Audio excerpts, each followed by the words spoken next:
The sky rips open. Flares bloom like desperate flowers as an F-16 fighter jet banks hard right. Countermeasures deploying frantically. Seconds before, a heat signature had sliced through the air an infrared-guided surface-to-air missile, launched from Houthi-controlled territory in Yemen. Fast, silent, and deadly. The jet dives, engines screaming, trying to duck below the enemy's radar horizon. Nearby, an EA-18G Growler electronic warfare team floods the airwaves with jamming signals. High above, orbiting from the deck of the USS Eisenhower, an E-A-18G Hawkeye command aircraft watches the deadly ballet unfold. Operators in the Combat Information Center aboard the carrier see it all in real time. The Houthi missile adjusts mid-flight, its seeker locking onto the intense heat pouring from the F-16's engine. 30 seconds to impact, the pilot yanks the aircraft into a punishing 9G turn, the airframe groaning under the stress. Fox 3, defensive. He shouts over the comms, simultaneously releasing a final, brilliant flare. It works. Confused, the missile's seeker loses its lock. Boom! The warhead detonates in midair, too far away to harm the escaping jet. The immediate crisis is over. The jet lives. But this wasn't just a random shot in the dark. This was calculated. This was bait. For weeks, the Red Sea had been simmering. Commercial tankers rerouted. U.S. destroyers patrolled the tense waters, and Houthi forces, backed by Iranian technology and training, grew bolder. They had tasted blood just days earlier, downing US MQ-9 Reaper drone off the Yemen coast. They celebrated the kill on Telegram, posting shaky footage of the flaming wreckage tumbling into the sea. That brazen act, though not unanswered, seemed only to embolden them further. Their mistake was thinking a sophisticated fighter jet was the same prey as a relatively slow drone. Warnings had been issued. U.S. carrier strike groups shifted formations. Aegis destroyers repositioned. The rules of engagement had quietly, formally changed. The Pentagon authorized a shift. No more waiting. If an unknown radar locked onto a U.S. aircraft, it was hostile. If a missile launched, retaliation would be swift, automatic. So, when this American F-16 flew into their radar net, the Houthis fired. They didn't know this specific jet wasn't just on patrol. It was part of a wider intelligence, surveillance, and reconnaissance ISR mission, actively sniffing out missile activity. The pilot, focused on survival, likely didn't realize he was the final piece in a deadly game of bait and trap. The Houthi missile launcher had made a fatal error. It stayed active, stayed in place just a few minutes to long after firing.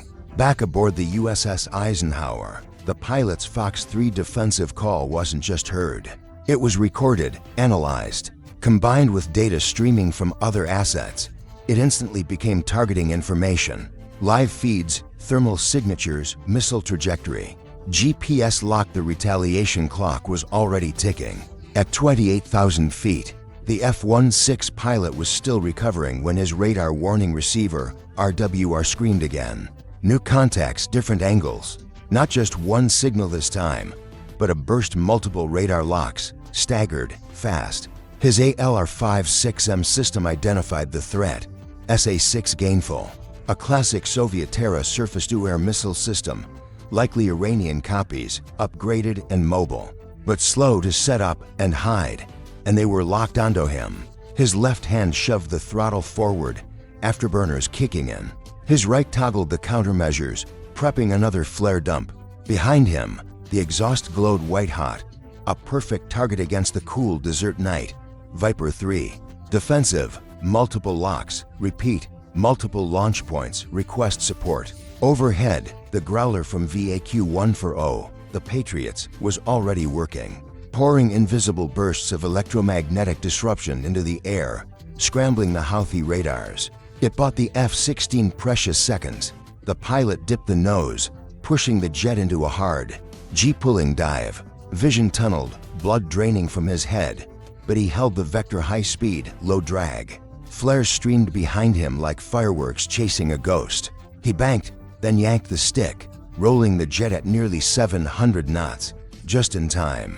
One of the incoming missiles streaked past, maybe 100 feet away, close enough to rattle the canopy. That was their last chance.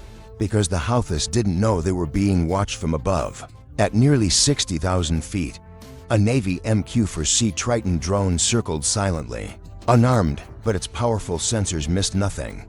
Thermal spikes from the launchers on the ground, electronic pulses from their radars. Precise coordinates all streamed in real time back to U.S. Central Command and, crucially, to the Combat Information Center on the Eisenhower. The entire Houthi engagement, from initial lock to the final missile miss, lasted less than 2 minutes. The fallout, however, was just beginning. As the F-16 pilot climbed back to a holding pattern over the Red Sea, he wasn't alone for long. Another F-16 from the 421st Fighter Squadron pulled up on his wing. Then came the call from command, engagement confirmed, target data locked, hold position, birds en route, translation, strike package inbound. But even before the jets were launched, the Navy acted. Deep within the hull of a nearby Arleigh Burke-class destroyer, vertical launch system VLS cells opened.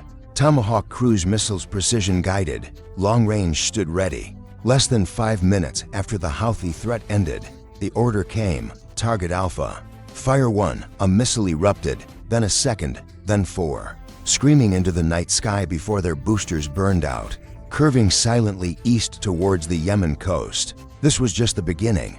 On the deck of the USS Truman, the controlled chaos of flight operations was already underway. Pilots briefed, weapons loaded, jets fueled.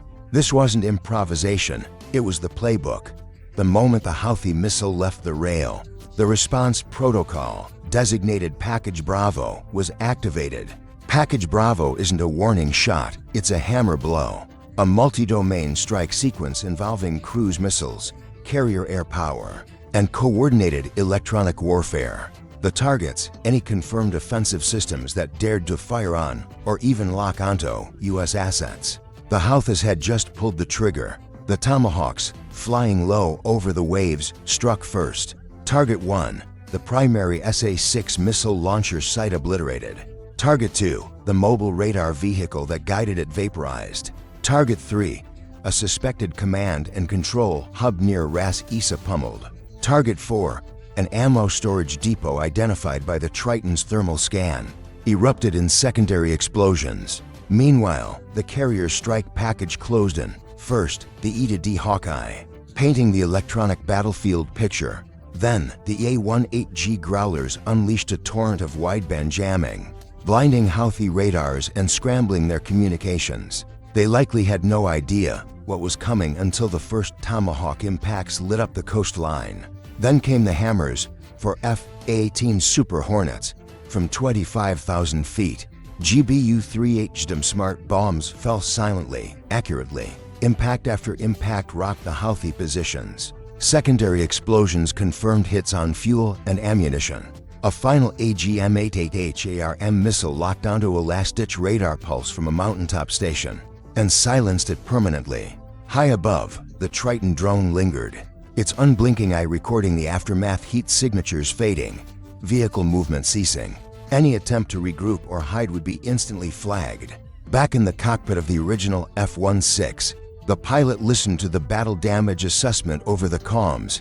No celebration, just quiet intensity. Then confirmation, target neutralized. Strike successful, RTB returned to base. The sky over the Red Sea was calm again, but this silence was earned. The message, delivered with surgical precision and overwhelming force, was unmistakable. If you shoot at a U.S. asset, you better not miss, because the response won't be a single missile back. It will be coordinated, layered, and lethal. Modern war is fast, but this was more than speed. It was integration.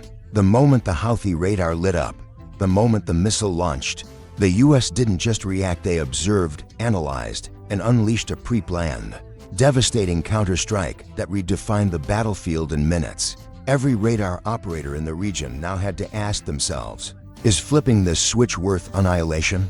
The carrier air wing shifted into full combat air patrol, armed jets circling 24/7s, ready. The Houthis thought they could escalate without consequence. They were wrong, dead wrong. They didn't just lose missiles and radars, they lost face, momentum, and revealed their capabilities only to have them crushed. And every potential adversary watching China, Russia, Iran took meticulous notes. The immediate threat was neutralized. But it raises a strategic question.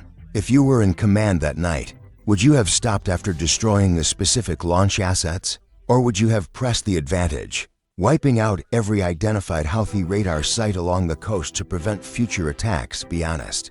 Be strategic. What would your call have been?